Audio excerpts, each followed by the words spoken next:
بسم الله الرحمن الرحيم. اولا الحمد لله على الانتصار وبين التاهل للدور الموالي. كما شفتوا المقابله كانت بدايه الشوط حاولنا نضغطوا على الفريق الخصم، ماركينا هدفين. المقابله كانت ماشي مزيانه حتى 10 دقائق الاخيره. ما عرفناش مونكو دو كونسونطراسيون، ماشي نقول التخاذل تاع اللاعبين، ولكن واحد مونكو دو كونسونطراسيون تاع اللعابه. وبليس دائما كندفعوا اللاعبين باش انهم ما يرجعوش للوراء، كيراجعوا كيخليو كما يقولوا لي بالاريتي وبين الكره الطوال هما اللي كنستقبلوا بهم دائما الاهداف في اخر المقابله.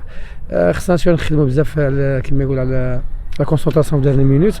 الحمد لله كما شفتوا المقابله كانت في المتناول، احنا عطينا كادو رجعنا الفريق الخصم، والحمد لله التاهل كما يقول خصنا نخدموا عليه. ما يمكنش في 3 ايام ولا في 4 ايام.